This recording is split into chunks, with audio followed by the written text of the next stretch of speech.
Welcome back to the Foul Scoundrel Reviews, and today we are going to be talking about Admiral Piett. All right, this is Admiral Piett's bio real quick. This is the back of the box. You see a really good portrait of Admiral Piett, kind of a side view there.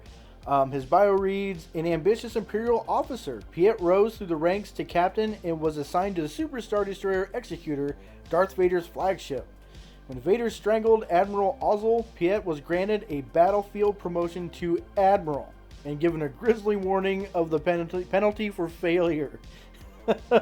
I think we all remember in The Empire Strikes Back when Captain Piett became Admiral. Admiral Ozzel came out of light hyperspace too close to the Hoth system, and the rebels figured out that the Imperials were there right away and then rose all their shields. And then the Empire could not bombard the base. So, Darth Vader was not too happy with Ozzel, force strangled him, and said, okay, Admiral Piett, you're in charge, don't fail me, in short. Can't exactly remember the lines there, but you know what? A promotion's a promotion, I guess. Alright, and here's Admiral Piett. He is an online exclusive. That is why he doesn't have a number on the side of his box. The likeness to the portrait is spot on. The likeness to the actor, of course, is spot on. Let me throw up a picture really quick. And there you have him. There's Admiral Piett. He does come with a cap, and he does come with a blaster. There's no weapons storage for him, so, I mean, in the movie, you didn't really see him with a weapon.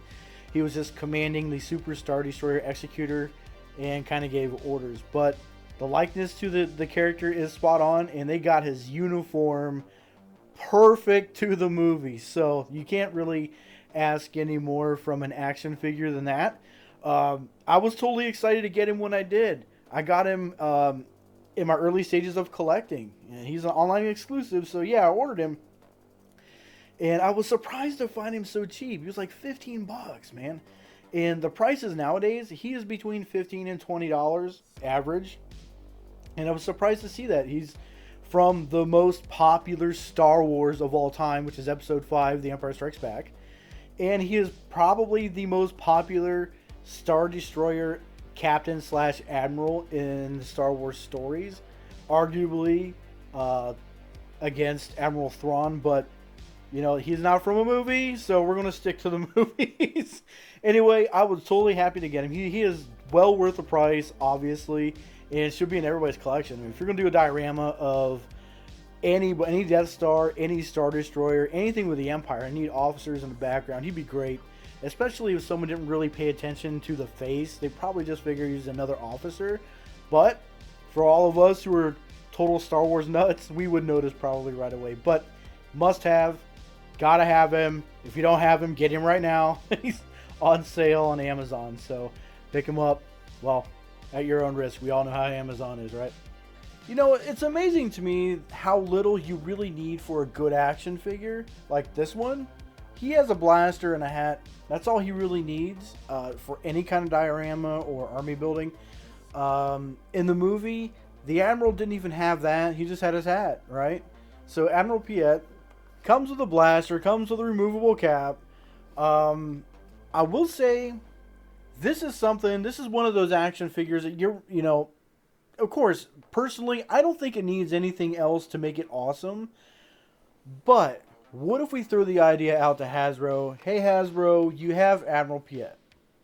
If you're going to release a figure like this, like Galen Erso only came with a data pad, maybe they should have a deluxe figure of Admiral Piett, Galen Erso, so forth. The client from The Mandalorian, right? Something like that should have a deluxe figure that comes with a control panel. Something that you could build a diorama with. Kind of like the Cantina scene that has Luke Skywalker and Obi-Wan and all that. The Power of the Force Cantina scene. That's an awesome kit. If I ever find one, I'm picking one up. It looks like I'm taking a trip to Kokomo Toys. They're the only ones I know who currently have it on hand. You can just go to the store and buy it. Well, around here anyway. But they should have a deluxe figure of these guys.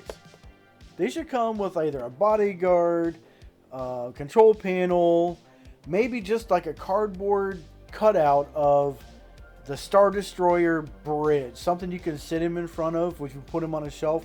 Man, that would be fantastic. Kind of like if they open the box, right? Because some collectors take them out of the box, which is great. But what if they did the inside, right?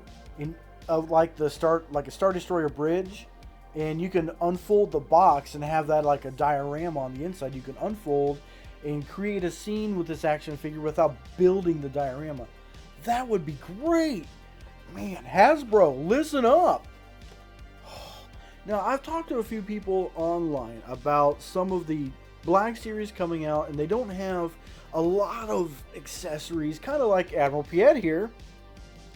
And some of them threw around the idea, if they're going to have an action figure like this, don't release it on its own.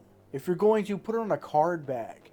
But if you're going to do a full Black Series box and have all the bells and whistles that we love about Black Series, put it with another action figure. Like if you're going to have Piett, put him with at like General Veers, right? Or Grand Moff Tarkin, or another Imperial officer, or have him with like an Imperial Commando or Death Star Trooper, something other than just kind of him by himself. And if he is by himself, well, I got him at $15, which is an excellent price. But if he's going to be by himself, make sure he's not full price, and make sure he comes with maybe a couple more accessories, like before, have the box unfold and become a diorama piece, or come with a control panel, something other than a blaster he didn't have in the movies, and he's just kind of hanging out by himself with, you know, the Admiral Piett face. I suck at it. But anyway, I am totally stoked about having an original series action figure in my collection. I love everything from episodes 4, 5, and 6. Absolutely everything. Like I said, I ordered him online. He's an online exclusive. Got him for $15. And when he came in, I was like, holy crap, boxes in mint condition, action figure mint condition. And I remember just sitting there going, gosh, why aren't more people talking about this action figure? You know what? I don't think it's because the action figure is horrible at all. I think it's because of how limited everything is with it. Most action figures come with a little more. Even action figures of the time. Like Han Solo. I know the Death Star Han Solo came with an extra holster, extra hands, all kinds of cool stuff you could pose him with and swap out different pieces with. Gosh, you know what? They should do more action figures like that. Or like the Hoth Trooper that was released earlier this year. That's an army builder. Getting off topic here, if you do not have the Hoth Trooper, you need the Hoth Trooper. He comes with a blaster, he comes with a rifle, he comes with an interchangeable face, scarf, removable goggles. That's an army builder. Multiple options. Hasbro, take notes. Alright folks, if you like the content from my channel, leave me a like and subscribe. It goes a long way for my channel to get noticed in the YouTube algorithm. And as always, if it's from a galaxy far, far away, you're never far from a good time.